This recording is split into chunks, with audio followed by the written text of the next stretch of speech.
There he is, the boogeyman. No, wait, that's Jacques Derrida. But according to some, he is an evil joker and a boogeyman. Kind of a strange way of thinking about a relatively nice gentleman who produced an amazing corpus of published texts in his lifetime, who made so many contributions to the history of philosophy, and who will long be remembered as one of the most important and provocative thinkers of the 20th and early 21st century. And so, contrary to those like Mr. Jordan Peterson, who would have us believe that Derrida is a kind of an evil joker who wants to turn the world upside down with his vandalizing, deconstructive ways, we're going to, in this lecture, look at a few of the key concepts in Derrida's thought that I think will show fairly definitively that Derrida is not quite the boogeyman that he's being made out to be, and so much of the critical discourse floating around on the web about postmodern Marxism. Nor is he a writer of incomprehensible gibberish, as Mr. Chomsky likes to say, but is in fact somebody who makes a whole lot of sense. But you got to take the time to actually read the words that he wrote. And so what I want to do in this lecture is to just read the words that he wrote. And so we'll look at a few of his key concepts, which will, I think, show pretty clearly what he is about. Now, the lecture today will draw from a text that was published about the time that Derrida visited UC Riverside at the Wither Marxism conference and gave his keynote speech that later became published in book form as Specters of Marx. And there was a philosopher professor at Fordham University named John Caputo, who's written some really kind of interesting stuff on Derrida, such as The Prayers and Tears of Jacques Derrida, among other texts, who brought Derrida to Fordham and asked him to present the basic ideas of deconstruction in a nutshell. Now, Derrida was not, he was always very critical, like Nietzsche. He was always very critical of shoddy journalism, and he certainly was the victim of a lot of shoddy journalism, both in life and after death.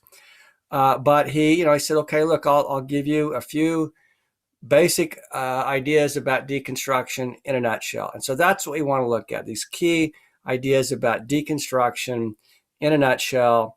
And we're not doing anything, we're not presenting any new ideas here for people who are familiar with Derrida, for people who have done work in deconstructive theory. This is old stuff, but many people who I presume are listening to this are coming to these ideas for the first time. And so we will try to present the material in a way that Mr. Chomsky can understand, who claims Derrida writes gibberish, that Mr. Peterson, who falsely, simply slanderously, libelously asserts that Derrida, is a kind of a joker interested in the evil, corrupt, absolutely, utterly corrupt pursuit of power. We'll see very clearly in some of this quotes that we're going to look at in this lecture that Derrida is in fact a profoundly ethical thinker, and really challenges us to think about ethics in a very new way, in a very provocatively new way. And in this regard, he's very much influenced by Emmanuel Levinas as well. And I would suggest to you that unlike these false characterizations of Derrida that are circulating on the web, on YouTube and places like that, that Derrida, much like Immanuel Kant, was a philosopher of moral responsibility. This is a major theme that runs through his writing, is the idea of moral responsibility and taking responsibility for one's actions. So we're going to look. That's what we're going to do in this lecture. And again, as I said, if you're very familiar with Derrida, probably not the right lecture for you. This lecture is for those who are brand new to these concepts, although I will be at places alluding to lectures that I've previously given in the same series on deconstruction, for instance, to Plato and Heidegger, to clarify some of the concepts that we're going to examine. Okay, so first, let's take a look here. Derrida lived from 1930 to 2004, about 3 years after 9/11, and he lived a very long and productive life. This list of texts that I have included here is just a small sample of a much larger corpus of writings that are all very interesting. These are texts that I myself find particularly interesting, but there are many others. But so let me just draw attention to a few of them. And like I said, if you look down to Deconstruction in a Nutshell, that's the text that we're going to be drawing from primarily today, although we will cite other texts too. But I want to draw your attention also to Of Grammatology, very influential early work. Gayatri Spivak translated this and wrote a very provocative preface to it that has also been quite influential. Dissemination, this is the text that includes his famous essay on Plato's Pharmacy, also wonderful reading of Mallarmé, one of my favorite poets, among other interesting material that you'll find in this text. So this is a very playful, fun book to read.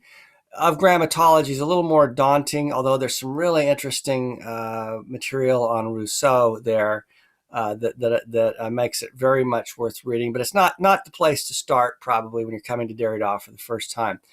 Deconstruction in a Nutshell is far more accessible, and Animal That Therefore I Am is more accessible as well. Now, what Caputo did when he put together Deconstruction in a Nutshell was he took Derrida, some statements that Derrida made when he had tried to articulate deconstruction in a very concise way that could be understood by anybody who's trying, but then he also included contextualizing essays that he himself wrote that are certainly worth a look, and then some bibliographies too. But it's also worth noting that this is an ongoing theme throughout Derrida's career. Is this misconceptions about his work, deliberate misrepresentations of his work, and you'll see Caputo addressing that dynamic in Deconstruction in a Nutshell. And this is long before the kind of nonsense about postmodern Marxism began circulating on YouTube in our time. So let me also note that since his passing, Derrida presented many lectures over the years, and his lectures are now being taken and published, translated into English and published. And so we will continue to see more of these texts in the coming years as the editors putting these together and translators putting this together are able to get to them. And I urge you to just kind of keep your eye open for new publications coming out. Some very interesting work that has come out posthumously, and I'm sure will continue to come out as well. So we've not heard the last word from Derrida. Finally, Politics of Friendship. Now in this lecture series that I'm presenting here, we're going to look at Specters of Marx and the Animal That Therefore I Am.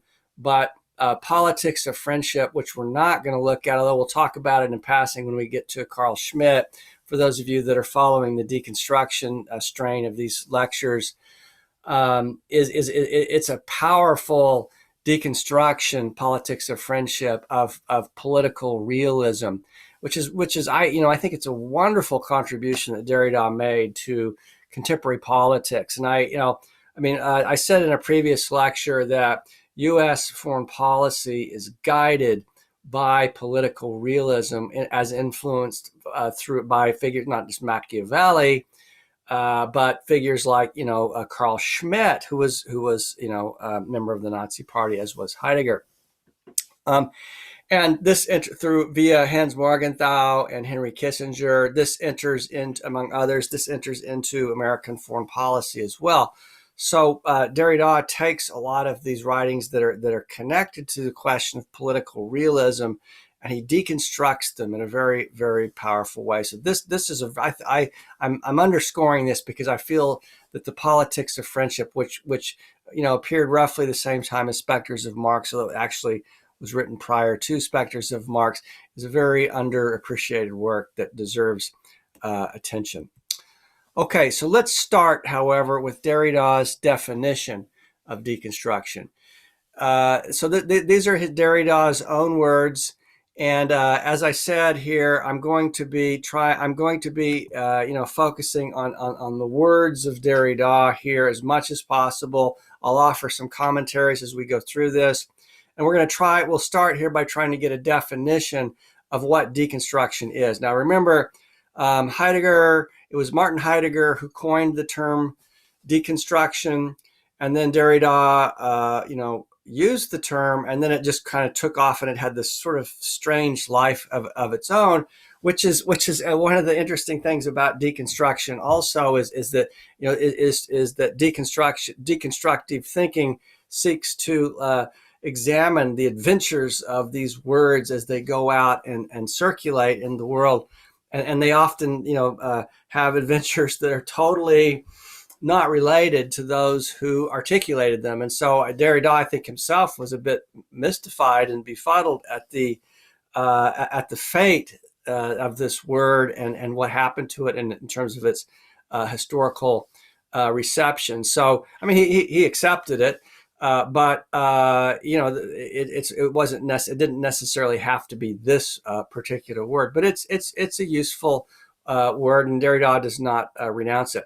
And so here's how we're going to see him in this text. Again, he's speaking to journalists.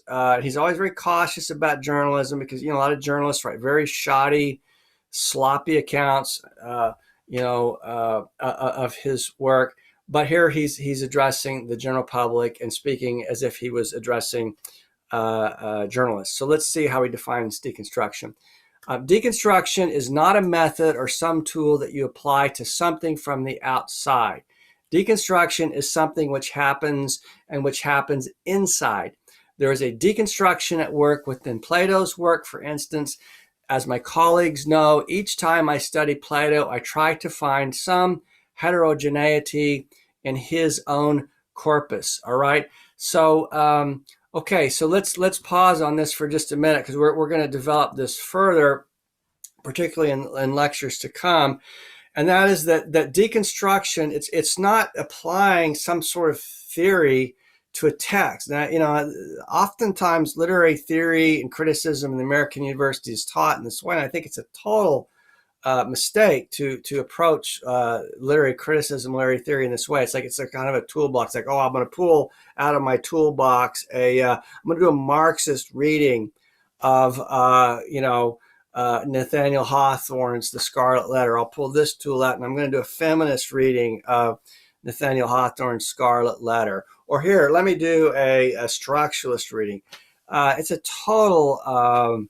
It's so unjust to theory. Critical theory, as construed by figures like Derrida, Helene Cixous, Frantz Fanon, some of the most important theorists of our time, or at least in the 20th century.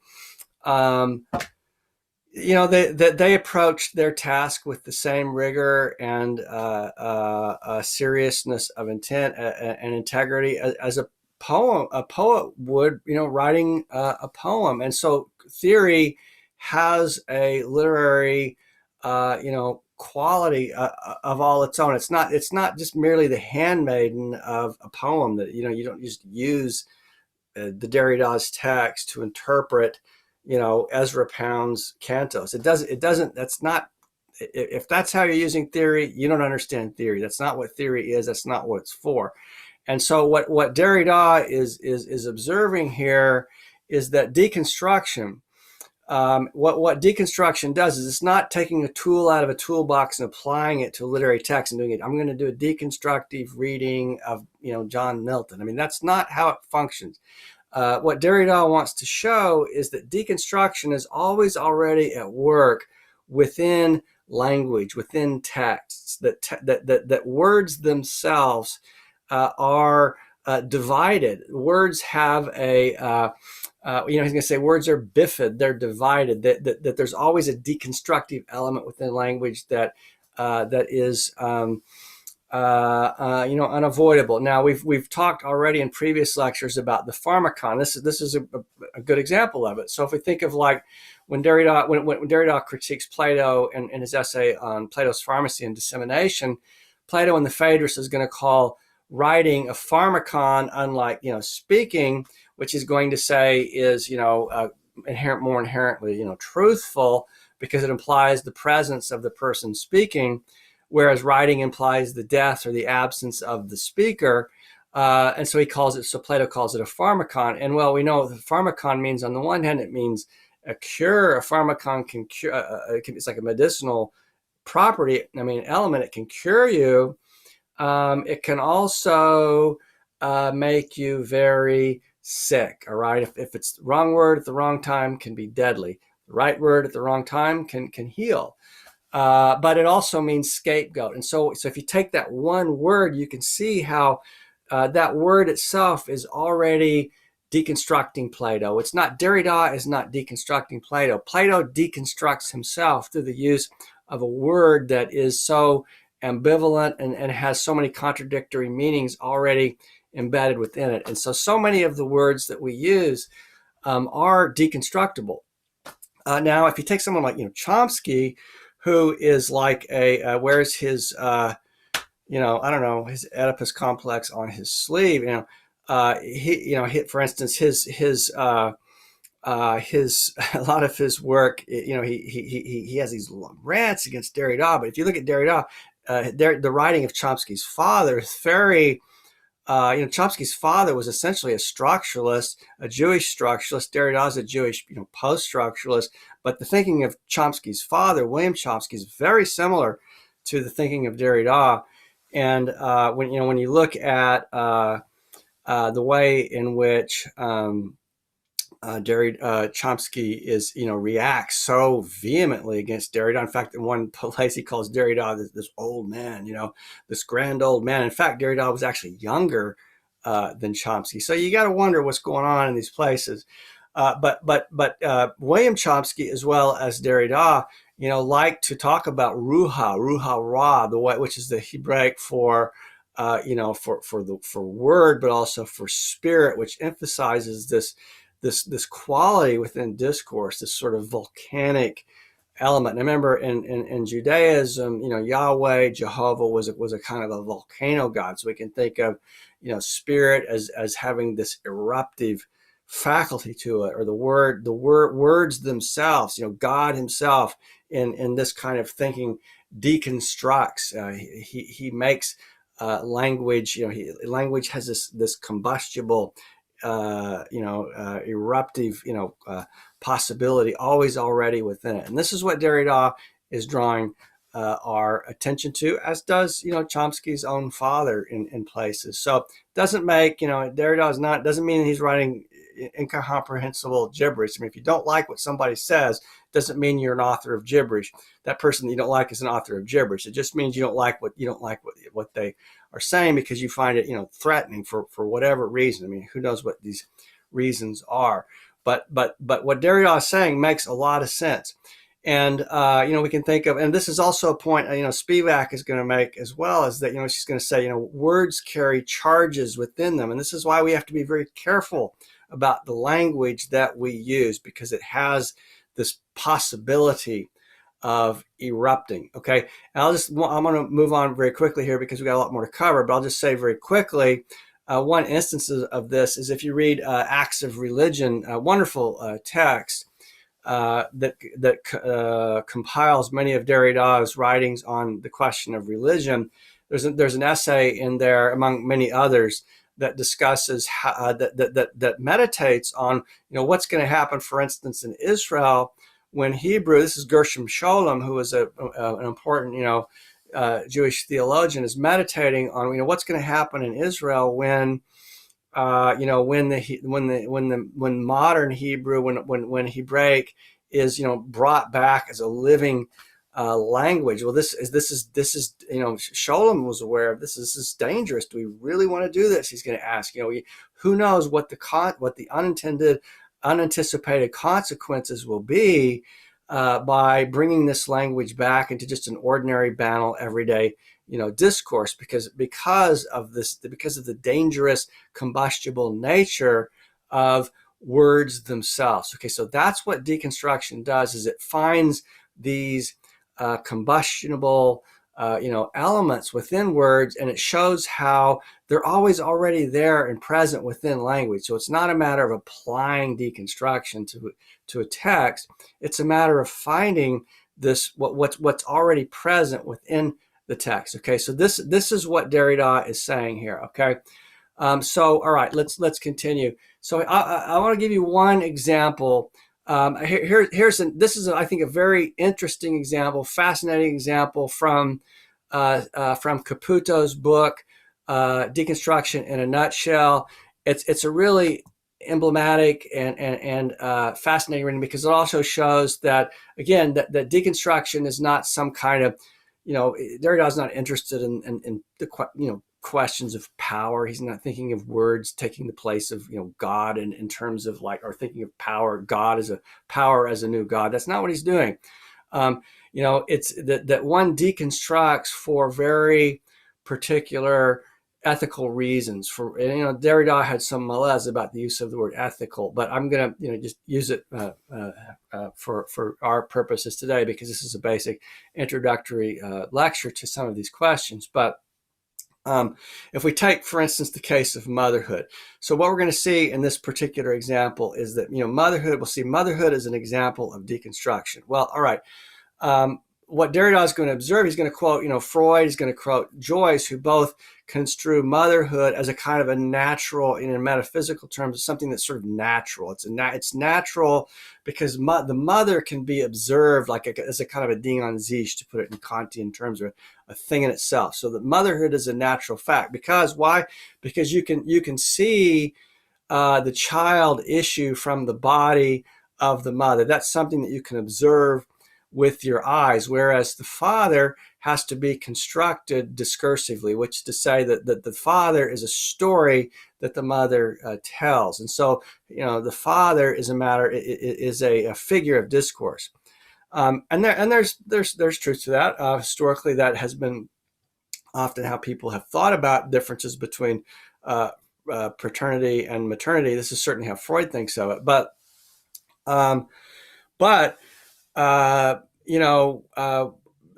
Derrida is going to observe, as we'll see, that there's nothing, motherhood is not, there's nothing natural about motherhood. That the mother is every bit as much of a discursive construct as is the father. All right.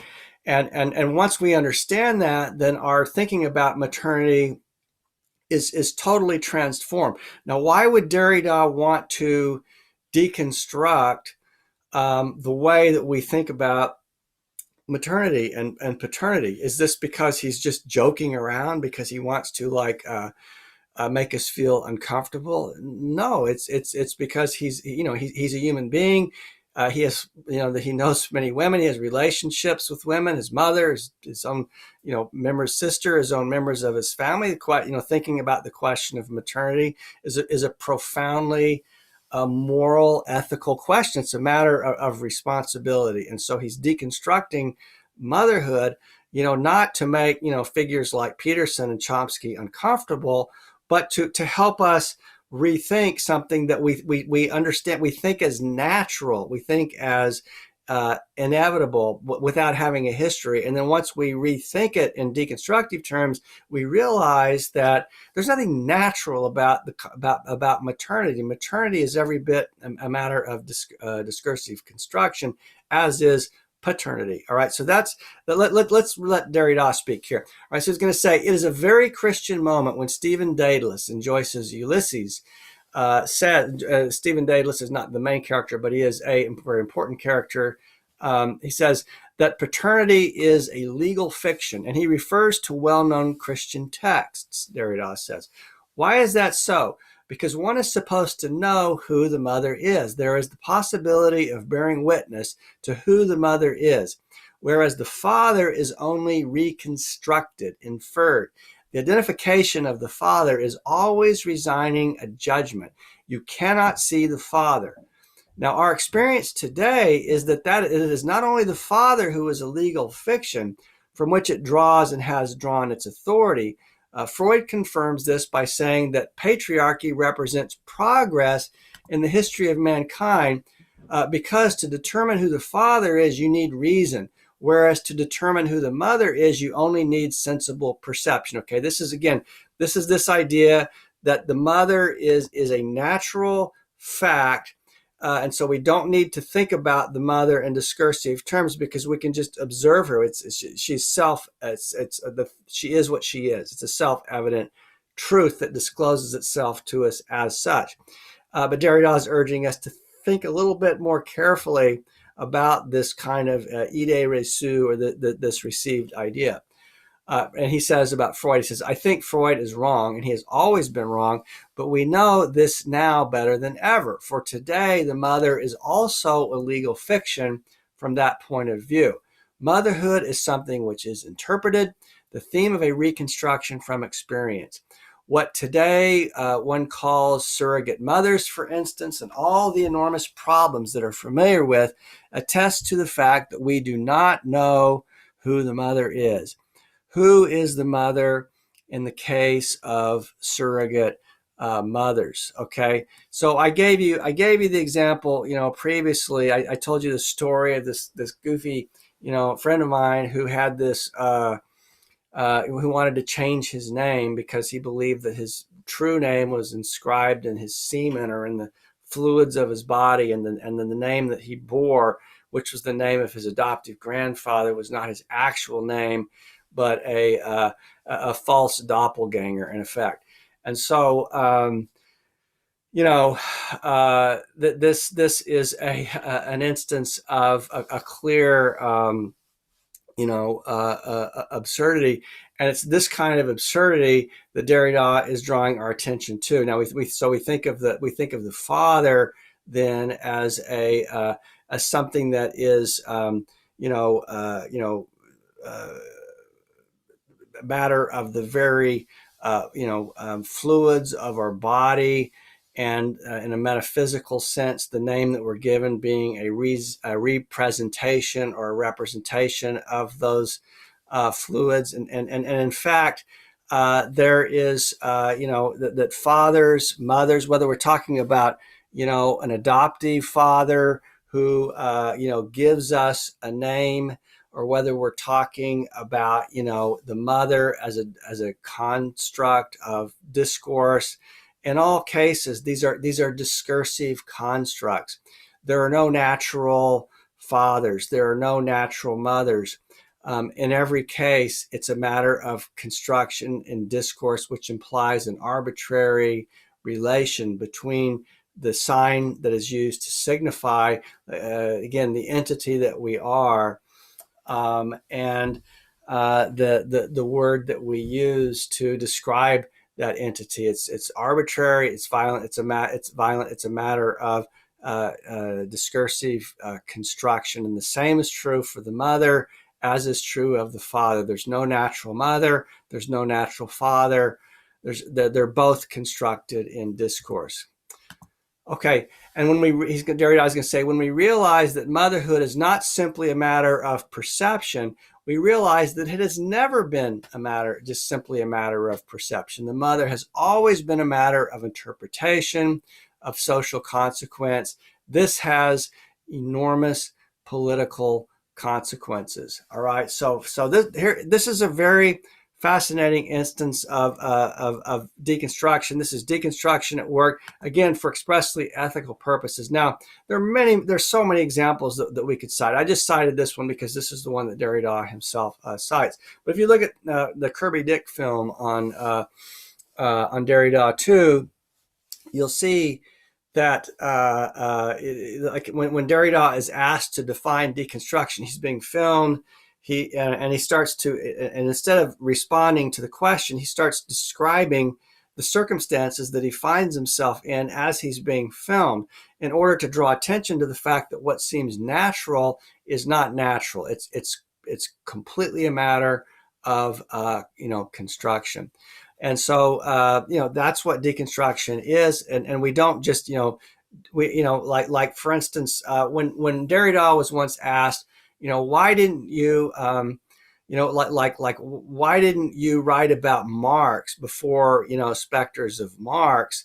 Why didn't you deconstruct Marx? Well, there was a deliberate decision not to deconstruct Marx. And so when Derrida did deconstruct Marx, and remember, he defines deconstruction also as affirmation related to the question of yes saying, that there were very clear political and ethical concerns at stake in his decision to deconstruct Marx when he did deconstruct Marx. All right.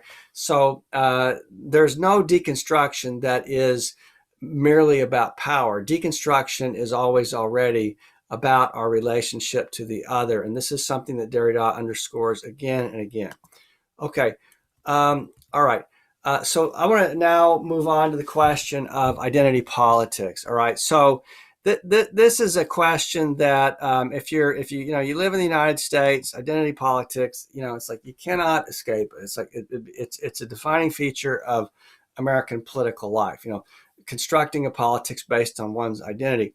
But what Derrida is going to want to underscore is that identity, what we think of as identity, is not as self-evident as we might imagine. Now, I'm going to put this in perhaps oversimplifying terms. If you go back to, for instance, May 68 in France, this is a kind of an emblematic, classical example that you can use as a point of reference. But in May 68 in France, the students in Paris held a revolution. Things got really out of hand. Charles de Gaulle, who was president, fled France at that time, and they staged a revolution the students did, in the name of the working class. And then the unions came in and got involved. And pretty quickly, they found that it became clear that what the students who staged this, quasi-Maoist, quasi-Marxist revolution in May 68, that when which they staged in the name of the working class, it became very clear that the so-called working class, the unions, they were not on the same page as the students holding this revolution, and it caused it caused a lot of intellectuals in France at that time to really ask themselves, well, what is the working class? I mean, or we could put it in terms of, feminism. I'm fighting a fight in the name of woman.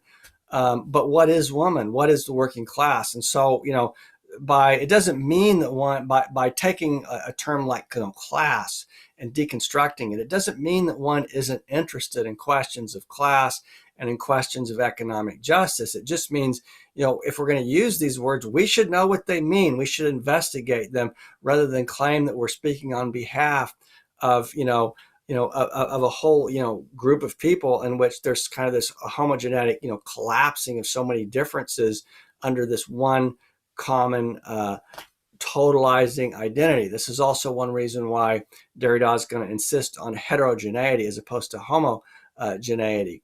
So, deconstruction is a matter of being very careful about one's use of words, attending to one's use of words. As Spivak is going to say, words carry a charge within them, and they will mean things we don't want them to mean. We're not, even because we intend a word to mean something doesn't mean that word is going to mean what we think that it's going to mean just because we intend it to mean that, because words have a history, and deconstruction is a matter of investigating the history of the words that we use. And when we use that and when we investigate those words, we often find that they deconstruct themselves, because there's something at work within language that's always deconstructing itself. In effect, we don't need to deconstruct.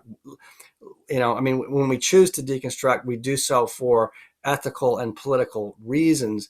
But deconstruction is going to happen whether or not we choose to deconstruct or not. This is why it's not something that you simply apply to a poem, which is kind of an absurd way of thinking about what Derrida is up to. All right, so in the case of identity, we think of identity politics, like whatever group of people that you claim to be speaking of in the name of. Derrida is going to insist that identity is always a self-differentiating identity, an identity different from itself, having an opening or gap within itself. He's going to say that totally affects a structure, but it is a duty, again, a duty, an ethical and political duty. All right, this is not a matter of power. It's an ethical and political duty to take into account this impossibility of being one with oneself. It is because I am not one with myself that I can speak with the other and address the other. That is not a way of avoiding responsibility. On the contrary, it is the only way for me to take responsibility and make decisions. Okay, let me say it again. It is the only way for me to take responsibility and make decisions. And that's what deconstruction is about. It's about taking responsibility and making decisions. Let's say, put it in terms of Marxist praxis. This is a question of praxis, but it's a decision that has gone through what, as we're going to see when we look at Specters of Marx, what Derrida is going to call the ordeal of undecidability. Disassociation, separation, is the condition of my relation to the other. I can address the other only to the extent that there is separation, a disassociation, so that I cannot replace the other, and vice versa. Okay, so let me pause on this again. I gave you this, this example of this strange, friend of mine who had this idea that he had a name inscribed on the inside, which was a very Platonic idea, and a name that was a false name that falsely represented the structure on the human interior. And he wanted the right name to represent that, which is why he changed his name to the name of his biological grandfather in this example that I gave. Well, if there's no right name here, if every name that we get, whether it's from our biological father or our adoptive father, whatever name we're given, there's no right name. There's no name that is le mot juste, to put it in Flaubertian terms. There's no exact right word which will release the essence, of the thing that we think that we are. Names come to us, as Saussure is going to suggest, arbitrarily and violently from the outside. And so because of this, there's going to always be a kind of a disjuncture between the name that I bear and this entity that I am. There's no, we met, like in terms of Adamic linguistics, sure, it'd be nice to think that there is the right word for the right thing, and that language, had not gone through this primordial fall, when Adam and Eve were, kicked out of the garden. Words and things went their separate way. Sure, that's a kind of a metaphysical nostalgia that would make us feel wonderful if it happened to be true. But it's not true. There's a disjuncture between who we are and the names that we bear, or the representations that are assigned to the entity that we are. But this is not bad news. This is in fact good news, because Derrida is going to say if we recognize that there's this disjuncture always already within us, then we're going to approach our relationship to others in a different way as well. Okay, so let me put it this way: in Platonic terms, like Plato, like if you think of the terms of the Catholic Platonic idea of monogamy, or the Christian marriage, in which say the two become one. So two become one. And so in Platonic thought is always relentlessly moving towards this idea, of the one. All right. This is not what Derrida is saying. What he's saying is very different from this, because what he's saying is that the two in Derridian thought and deconstructive thought don't become one. They relate to one another, but not as one, but as two. And it's this It's this fact that enables there to even be a relationship which is truly ethical, because one accepts the difference of the other, as opposed to this, what we saw when, we talked about the, well, you could see if you look at in Heidegger's Parmenides, when he speaks of the idea of the Roman idea of truth as veritas, which is an imperial notion of truth in which I seek to convert the other into a weaker version of myself. So I say the two of us are one, but with this difference: I'm more one than you are, or I'm more I'm more of a human than you are, or I'm more powerful than you are. I convert you into a lesser version of myself, and so we become one. But in effect, what that means is that you're subordinated to my oneness. All right. So this idea says, no, look, I'm not trying to make you another version of myself. I'm leaving you to your otherness, and you leave me to my otherness, and so we have a relation, but it's a relation without a relation, or as Spivak would say, it's a kind of a bonding indifference. Okay, so this is a very different way of thinking about ethics than this Platonic idea, and even though that idea may seem threatening to some, it is an ethical. It's driven by an ethical concern, a way of thinking about our responsibilities to others. So it's moral and ethical through and through. All right. So, but let's let Derrida speak here. He says this is what some French-speaking philosophers such as Blanchot and Levinas call the rapport sans rapport, or the relationship, relationless relation, or the relation without relation. The structure of my relation to the other is of a relation without relation. It is a relation in which the other remains absolutely transcendent or other than me. Or we could say in The Gift of Death, Derrida is going to say, every other is every bit other. Every other is completely other from me. The other is absolutely other. I don't know what the other's thinking. I can't read their mind. They're just other from me, and I have to let them be other. I cannot reach the other. I cannot know the other from the inside, and so on. That is not an obstacle, but the condition of love, of friendship, and of war too, a condition of the relation to the other. So disassociation is the condition of community, the condition of any unity or identity as such.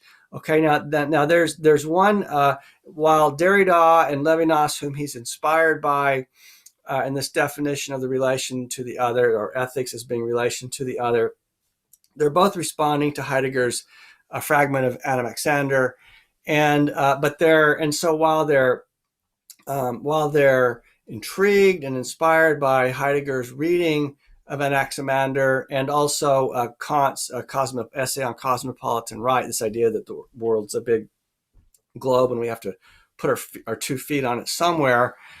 They're also, a little bit critical, reluctant to.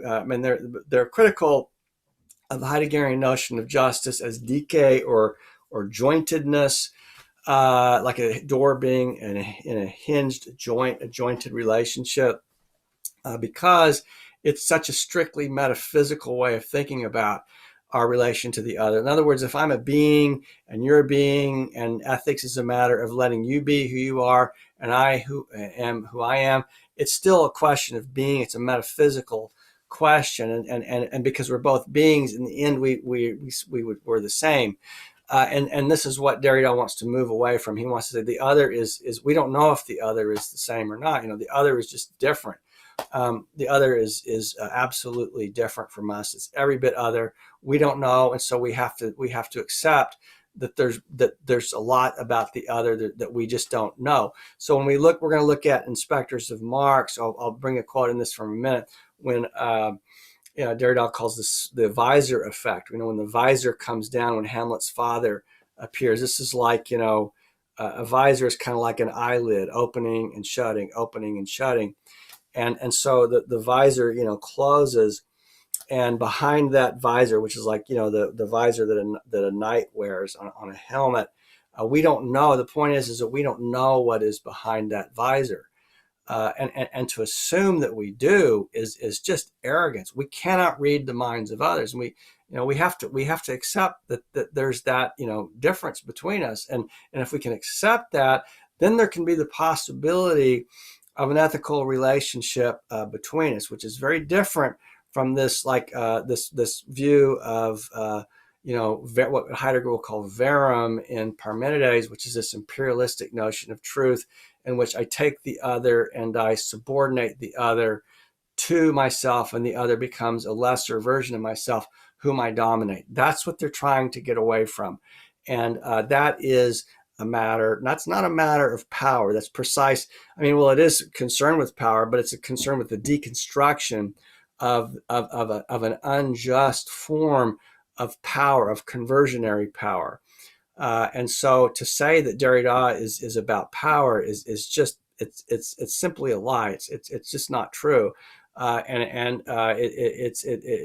someone like Peterson, who makes this claim, it's just simply evidence that they've not done their homework. They've not read the work of Derrida. Okay. So again, the structure of my relation to the other is a relation without a relation. It is a relation in which the other remains absolutely transcendent, absolutely other. I cannot reach the other. I cannot know the other from the inside, and so on. That is not an obstacle, but the condition of love, of friendship, and of war. A condition of the relation to the other. So disassociation is the condition of community, the condition of any unity or identity as such. Okay, and so that's the problem with identity politics. Is this is the problem of essentialism, and so it doesn't mean that we can't stand in a place of affirmation of a particular kind of identity with the people or a particular group, but we need to be very careful not to make this sort of essentialist conflations that will get us into more trouble and finally prove counterproductive and not ethical at all, precisely unethical. All right. Now here's an image from Hamlet, the Visor Effect. Again, the father of Hamlet appears wearing this armor and this visor. The visor it's kind of like the eye. Think of the eyelids. It's like eyelids opening, closing, opening, closing. All right. And so we can close our eyes if we don't want to see something, but we can't close our ears. All right. So remember, eyes are a matter of specter. Eyes are what we see, like the written word inscribed on a flat, sheet of paper or a screen. Words are a matter of spoken words. Spirit is a matter of wind that blows into the portals of our ears, and we can't close our ears in the same way that we close our eyes. And so when those that are following the lectures on Specters of Marx, we'll return to this. But what Derrida is going to emphasize in Specters of Marx is that that this figure of the father of Hamlet, it's a specter, a spirit, the specter spirit binary. That's sort of the thinking of the impossible that is deconstruction is overcome in this image, because we have specter, which is the helmet, the armor, the suit of armor, and then spirit, which is what is inside the armor, and what's inside is simply not there. There's nothing. It's spirit. Spirit can't be seen. Only specter can be seen. But this is a specter. This image is important to Derrida because it's an overcoming of the specter spirit binary, which in the lectures I'm going to do coming up on Specters of Marx will figure very prominently. Okay, but we're just going to we're going over these basic concepts here. So now let's take a moment and pause on this question of justice. All right. So is Derrida only interested in power, or is what really drives Derrida more the question of justice? Okay, and so here is Derrida's thinking on this question of justice, which, as we said in Heidegger, was decay, or being in joint, as opposed to injustice, which is adike, or being out of joint. So here's how Derrida is going to define justice. Justice is not the law. Justice is what gives us the impulse, the drive, or the movement to improve the law. That is to deconstruct the law, okay? Because the law is already, it already exists as a matter of discursive construction. So whatever justice is, it's outside of discourse. But why do we want to deconstruct the law? Because we want to have a more just relationship with the other. We seek to have a jointed, just relationship with the other. It's a relation for Derrida without a relation, but it's all about the other. It's all about our relationship to the other. And so we seek to improve the law. We seek to deconstruct it, not because we're intellectual vandals who are intent on bringing chaos and anarchy into the world, but because we want to have a better relationship with the other. We want to have a more just relationship with the other. All right, so Derrida is going to say the condition of possibility of deconstruction is a call for justice. All right, that's what deconstruction is about. The condition of possibility of deconstruction is a call for justice. Justice is not reducible to the law, to a given system of legal structures. In Specters of Marx and in opposition to Heidegger, Derrida is going to claim, I tried to show that justice implied non-gathering, disassociation, heterogeneity, non-identity with itself, endless inadequation, infinite transcendence. That is why the call for justice is never fully answered. That is why no one can say, I am just. If someone tells you I am just, you can be sure that he or she is wrong, because being just is not a matter of theoretical determination. I cannot know that I am just. I cannot know that I am right. Excuse me, it should be I cannot know that I am right. I can see that I act in agreement with norms and with the law. I stop at a red light, for instance, and I'm right to do that. That's no problem. But that doesn't mean that I'm just. To speak of justice is not a matter of knowledge, of theoretical judgment. That's why it's not a matter of calculation. All right. So this is, again, that theme we find in Heidegger, this deconstruction of the Cartesian idea of ratio, truth as what is calculable in a geometrical sense, geometrical form on the inside squares with the geometrical form on the outside, and I can calculate that. This is what Chomsky also calls competence, with when what's on the inside, UG, matches with the epiphenomenon, the spoken word on the outside. All of that can be calculated. That's what computers do. That's what calculators do. They calculate. But a robot does not know about justice. A robot cannot, there are matters that are beyond calculation, and that's what justice involves, is that which cannot be calculated, which is beyond our ability to calculate. A judge, Derrida will say, if he wants to be just, cannot content himself with applying the law. He has to reinvent the law each time.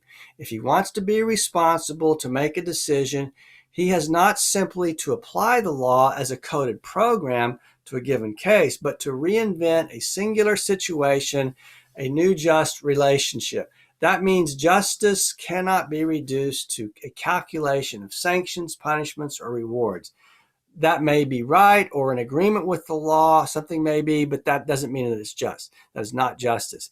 Justice, if it has to do with the other, with the infinite distance of the other, is always unequal to the other. It is always incalculable. You cannot calculate justice. It's beyond calculation. So Levinas, who had a great influence on Derrida, was a former pupil of Heidegger, who repudiated much of what Heidegger taught, is going to say somewhere that the definition of justice, which is very minimal, but which I love, Derrida says, which I think is really rigorous, is that justice is the relation to the other. That is all.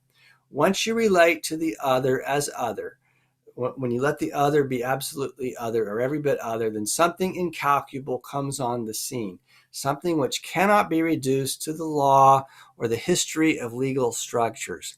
That is what gives deconstruction its movement. That is constantly to suspect, to criticize the given determination of culture, of institutions, of legal systems, not in order to destroy them or simply to cancel them, but to be just with justice, to respect this relation to the other as justice. Okay, so you tell me where that in that definition of deconstruction, we find deconstruction being, all about power and, trying to lord over the other. This is exactly what deconstruction is trying, not to do. And this begins with, Heidegger as well, for instance, in his text on Parmenides and on Anaximander. All right, Derrida on the gift. This is a really prominent Derridian theme, and so again, we're gonna, you can spend a lot of time on this. We're going through these concepts very quickly, but the theme of the gift is a prominent Derridian theme. I'm going to say little here. I'm going to let Derrida sort of speak for himself, and just present this to you as something for further reflection. But the gift is, it's what. If we think of I will just briefly say this: if we think of like how Chomsky is going to think of language or universal grammar, which he says is not like in the way of Plato's going to say God puts the logos in the head, and so the gift, the seed of the logos, is something that God or the gods give us. In Chomsky, that there's going to be something that's what he's going to call the given, the given, which is UG, but the given is ungiven. Now that's an obvious deconstructible binary, the ungiven given, just like unconscious knowledge. There's a given, there's something that's given, but it's not given by anybody. Now, if there truly was an ungiven given, it would be the perfect gift, and this is precisely what Derrida is discussing here. So we can think of, I just throw that out as something to think about, because what he's calling the gift, the perfectly given gift, would be very akin to what Chomsky's calling the ungiven given, right? So he calls the gift is precisely, and this is what it has in common with justice, something which cannot be reappropriated. A gift is something which never appears as such, like universal grammar, and is never equal to gratitude, to commerce, to compensation, to reward. When a gift is given, first of all, no gratitude can be proportionate to it. A gift is something that you cannot be thankful for. As soon as I say thank you for a gift, I start canceling the gift. I start destroying the gift by proposing an equivalence. That is, a circle which encircles the gift in a moment of reappropriation. So a gift is something that is beyond the circle of reappropriation, beyond the circle of gratitude. That can't be, can't be like I'm going to pay you back for the gift that you gave me as if it's now I'm indebted to you. No, if it's truly a gift, it's not a matter of me being indebted to you. And this is going to leave Derrida to say a gift should not even be acknowledged as such. As soon as I know that I give something, if I say I'm giving you something, I just canceled the gift. I congratulate myself or thank myself for giving something, and then the circle has already started to cancel the gift. So the gift should not be rewarded, should not be reappropriated, and should not even appear as such. As soon as the gift appears as such, then the movement of gratitude, of acknowledgement, has started to destroy the gift, if there is such a thing. I am not sure, one is never sure, that there is a gift, that the gift is given. But if the gift is given, then it should not even appear to the one who gives it or to the one who receives it. It should not appear as such. Now that's paradoxical, but that is the condition for a gift to be given. That is the condition the gift shares with justice. A justice that could appear as such, that could be calculated, a calculation of what is just and what is not just, saying what has to be given in order to be just. That's not justice. That's Social Security, economics, insurance. Justice and gift should go beyond calculation. But this does not mean that we should not calculate. Okay, that's an important point to consider as well. Now we're going to see, this is going to be linked to the idea of messianicity as well, also in the sense that, the Messiah, which he borrows from the Abrahamic traditions, is something that one attends or one, waits for. But if the Messiah, or let's put it in, let's say someone like Zizek might discuss as an event with a capital E, were actually to occur, it would be, we wouldn't even know what to do with it. It would be so far beyond our calculation that we have no way of addressing it. Now, we've talked about this, and I call this the coronavirus lecture series, because this is all these lectures are in the context of the coronavirus, and nobody saw it coming. I mean, that's an example of something that is beyond the ability to calculate. Now, we had ways of kind of thinking about it maybe, but clearly it took us by surprise. 9/11 had the same kind of quality, and we'll Derrida addresses this in his book on philosophy in the Time of Terror. And that is that, like events are what is just like I didn't see that coming. I couldn't calculate it. And so justice and gift in the same way are something that is outside of our ability to calculate. But again, he's not saying don't calculate. He's not saying don't we need to calculate. We need to calculate as best that we can, but we shouldn't confuse what we calculate, with the truth. It's another matter. It's something that is beyond our ability to calculate that we're talking about here. We have to calculate as rigorously as possible, but there is a point or a limit beyond which calculation must fail, and we must recognize that. Okay.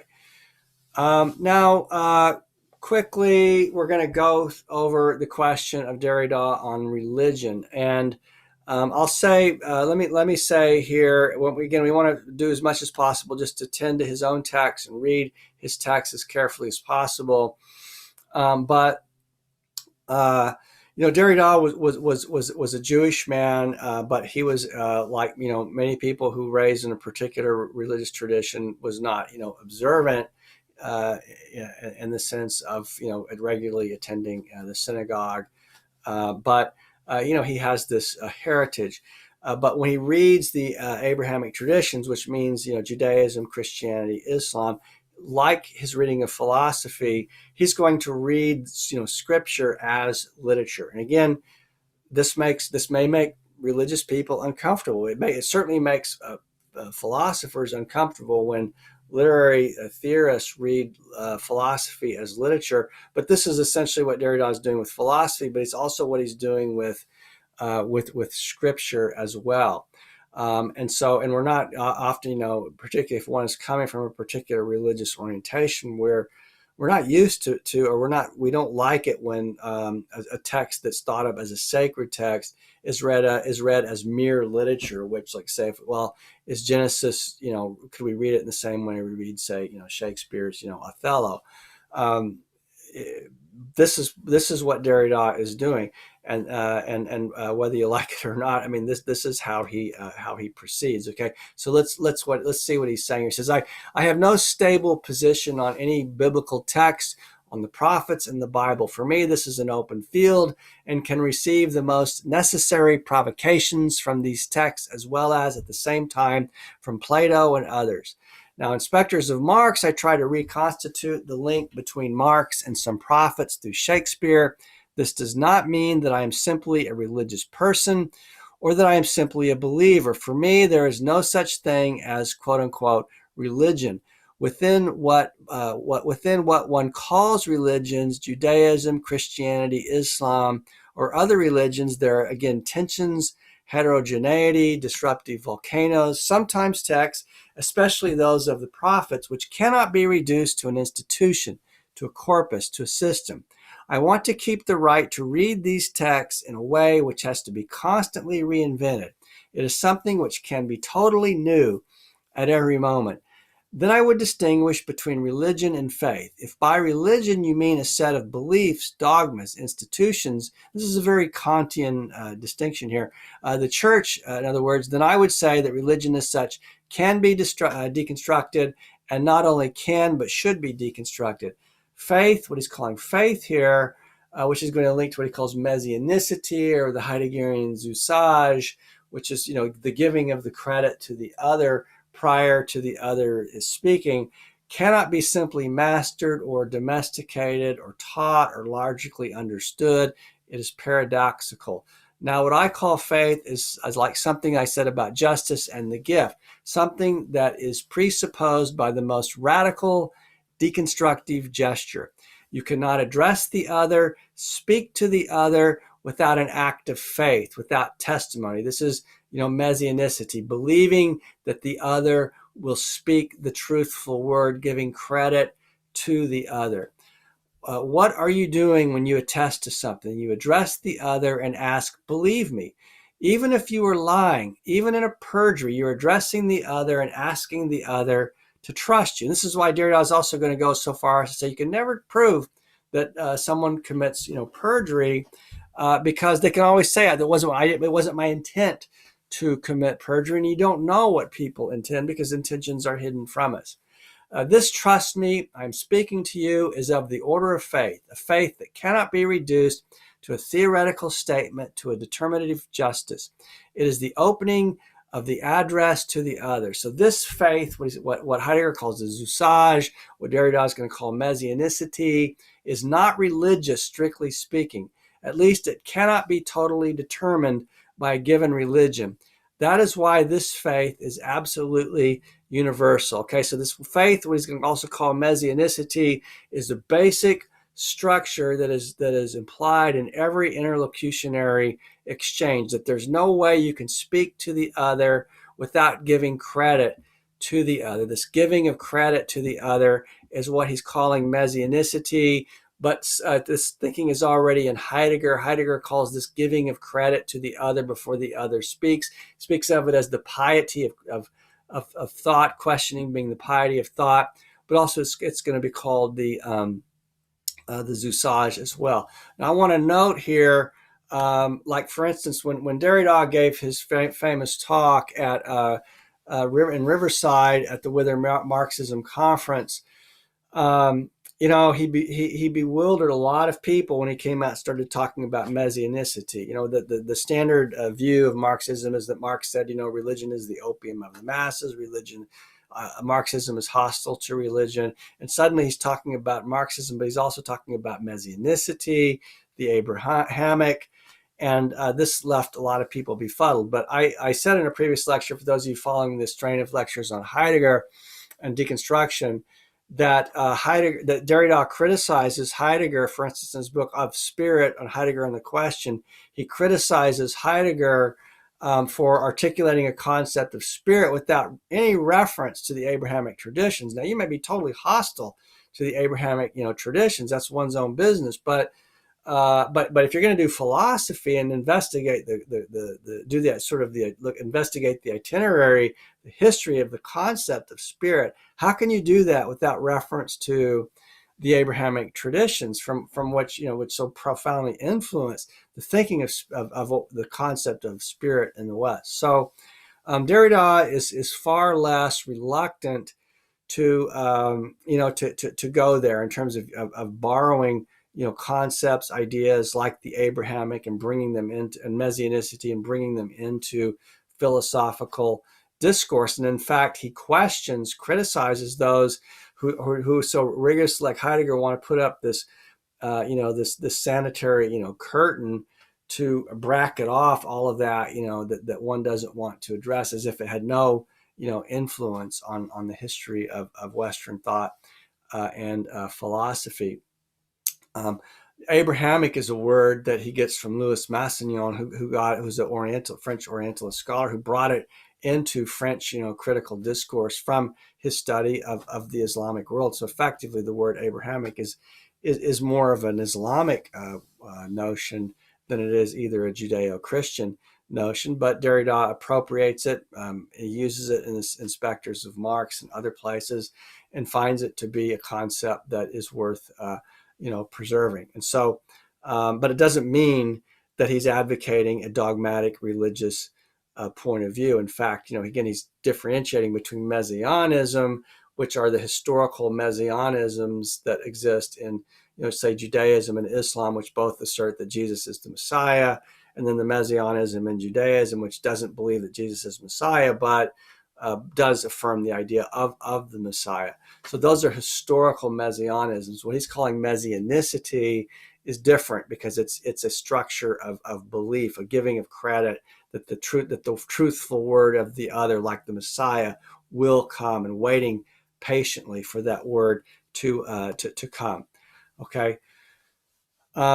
Okay, so let's continue. Here's Derrida on messianicity. He says, when I insisted in Specters of Marx on messianicity, which I wanted to distinguish from messianism, I wanted to show that the messianic structure is a universal structure. As soon as you address the other, as soon as you're open to the future, as soon as you have a temporal experience of waiting for the future, of waiting for someone to come, That is the opening of experience, the giving of credit to the other. Someone is to come. The truth is to come. It doesn't mean that it arrives, but one waits for it to come. It is now to come. Justice and peace will have to do with this coming of the other with the promise. And we're going to come back to this idea of the relationship of the doctrine of the eternal return of Nietzsche to the idea of the promise. Each time I open like in an Abrahamic sense, covenant, promises, upholding one's vows. Each time I open my mouth, I am promising something. When I speak to you, I'm telling you that I promise to tell you something, to tell you the truth. Even if I lie, the condition of my lie is that I promise to tell you something, to tell you the truth. Even if I lie, the condition of my lie is that I promise to tell you the truth. So the promise is not just one speech act among others. Every speech act is fundamentally a promise. This universal structure of the promise, of the expectation for the future, for the coming, and the fact that his expectation of the coming has to do with justice, this is what I call the messianic structure. This messianic structure is not limited to what one calls messianisms, that is Jewish, Christian, or Islam. Okay, so I repeated it twice here. Let me repeat it a third time. Even if I lie, the condition of my lie is that I promise to tell you the truth. Messianism to those determinate figures and forms of the Messiah. As soon as you reduce the messianic structure to messianism, then you are reducing the universality, and this has important political consequences. Then you are accrediting one tradition among others and a notion of an elected people, of a given literal language, a given fundamentalism. That is why I think the difference, however subtle it may appear, between the messianic and messianism is very important. However, the problem remains, and this is really a problem for me, an enigma, whether the religions, say for instance the religions of the book, Judaism, Christianity, Islam, are but specific examples of this general structure of messianicity. There is the general structure of messianicity as the structure of experience. And on this groundless ground, there have been many revelations. Okay, think of the groundless ground related to, here it's going to link it to the Abrahamic desert, this dry, abstract, desert, but it's also linked to the groundless ground is, of course, reference to Korah, which is that placeless place. A history which one calls Judaism and Christianity, or so on.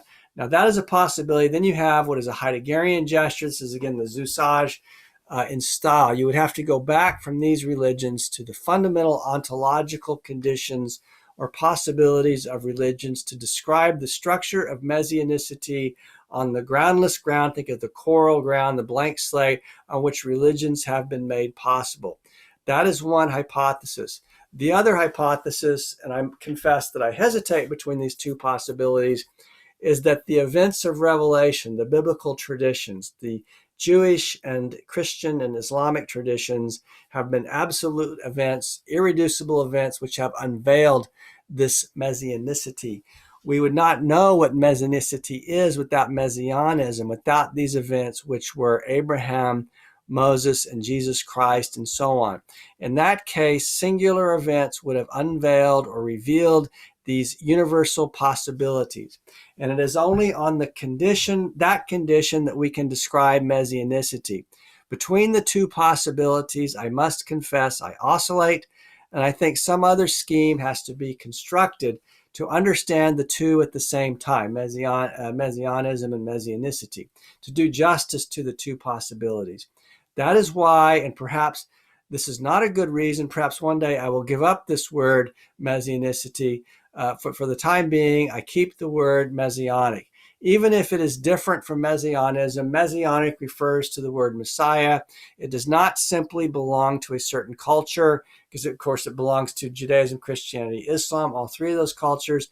I think for the time being, I need this word not to teach in a dogmatic conversionary sense, but to let people understand what I am trying to do when I say, or what I'm trying to say when I speak of messianicity.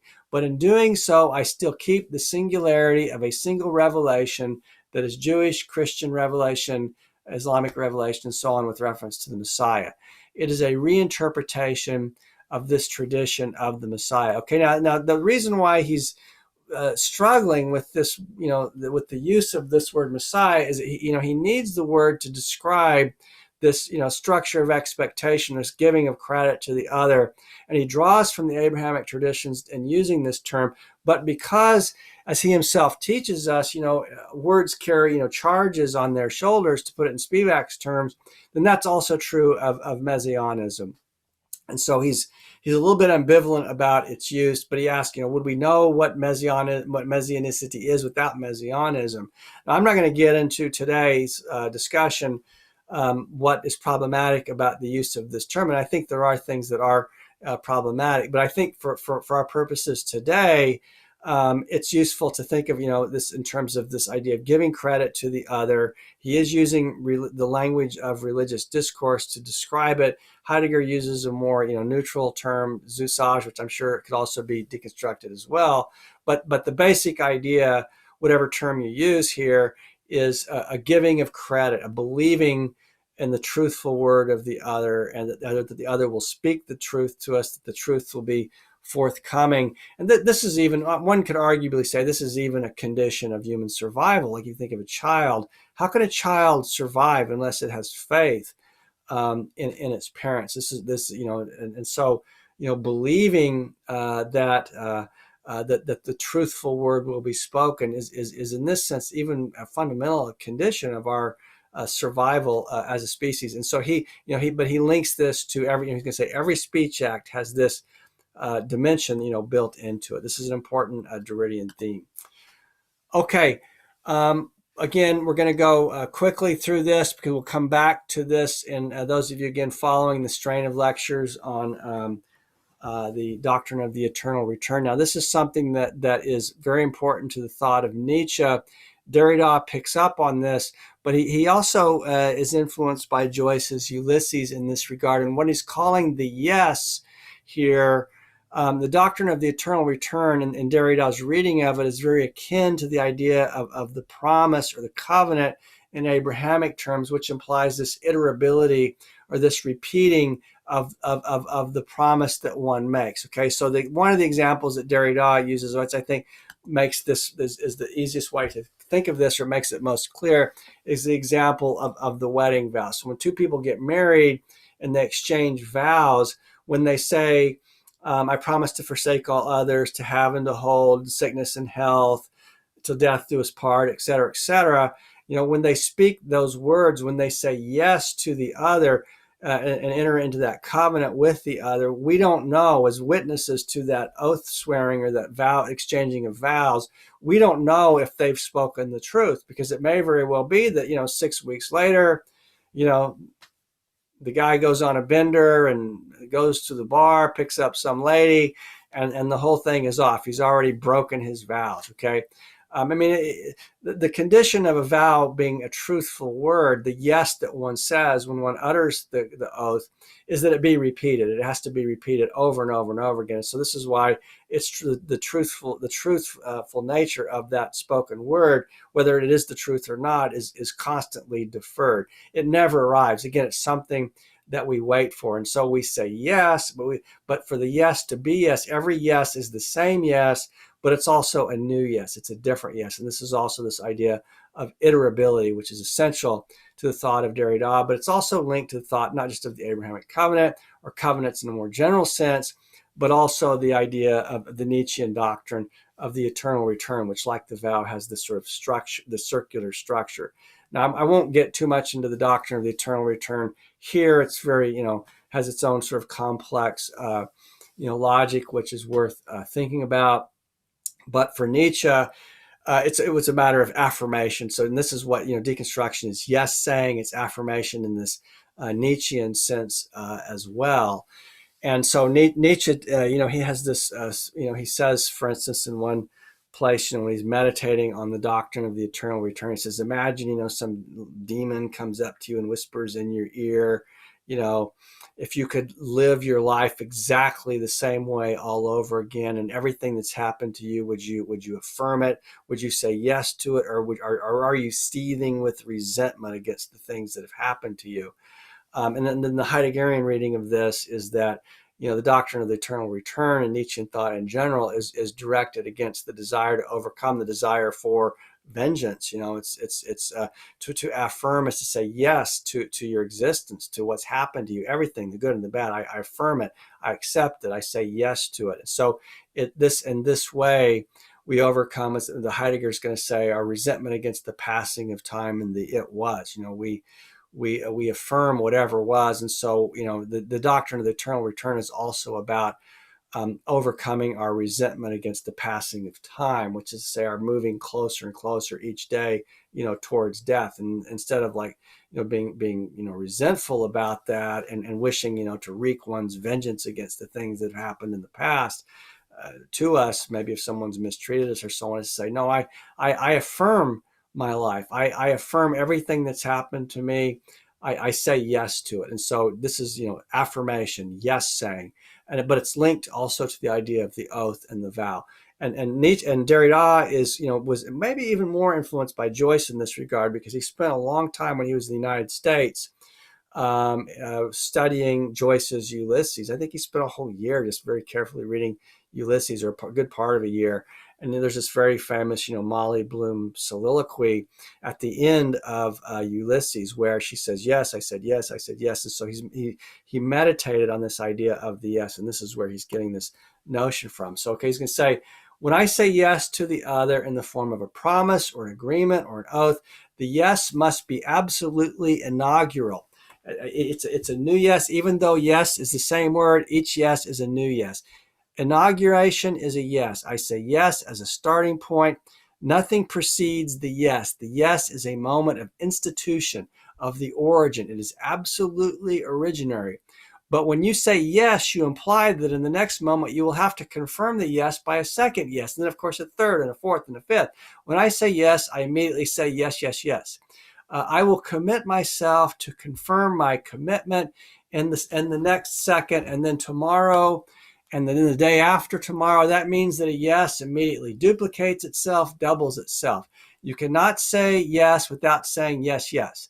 That implies memory in that promise. I promise to keep the memory of the first yes. So yes has to be repeated and repeated immediately.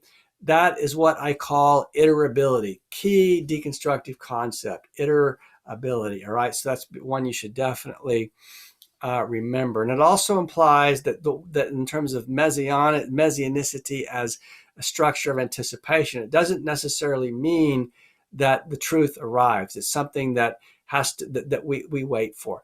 It implies a repetition of itself, again, because we don't know if we've spoken the truth when we've said yes. That lies in the future. Which is also threatening, because the second yes may be simply a parody, a record, or a mechanical reproduction. You may say yes like a parrot. The technical reproduction of the originary yes is from the beginning a threat to the living origin of the yes. So yes is haunted by its own ghost, the ghost of previous yeses that you've articulated, its own mechanical ghost from the beginning. The second yes will have to sort of begin all over again. It will have to re-inaugurate, to reinvent the first one. It has to be, the second yes has to be just as as authentically articulated as the first yes. If tomorrow you do not reinvent today's inauguration, you will be dead. So the inauguration has to be reinvented every day. However, affirmative deconstruction is, it is affirmative in a way that is not simply positive, not simply conservative, not simply a way of repeating the given institution, because each new yes is a new institution. All right, so we're at the end here of this rapid overview of key concepts. There's a lot more that we could talk about. We've had to deal with just a few, and I hope this gives a basic sense or basic indication of some of these key concepts. But as we conclude here, I want to return to what we asked at the beginning of this lecture, and obviously this is a rhetorical question because you know what my view on this is, but is Derrida an evil joker who reduces all human motivation to power and seeks to turn power into a god? Or is this a falsification of his views? I think it's fairly clear that that's the case. If thinkers like Noam Chomsky do not understand Derrida, does it follow that Derrida writes incomprehensible gibberish. As Chomsky will say, if you don't understand him, does he not make sense, or is that a form of arrogance? And then finally, what are the ethics and politics of Derrida? How are his political views similar and are different from Heidegger's? Okay, so this is, some people describe Derrida as kind of a French Heidegger, and certainly we know that Heidegger's politics were very compromised by his affiliation with National Socialism in Germany and the Third Reich. And so now we want to investigate the politics of Derrida and see what we can learn about, what this means in terms of Marxian, praxis, particularly when he begins to deconstruct Marx. So that's the end of this lecture. Thank you very much for your patience.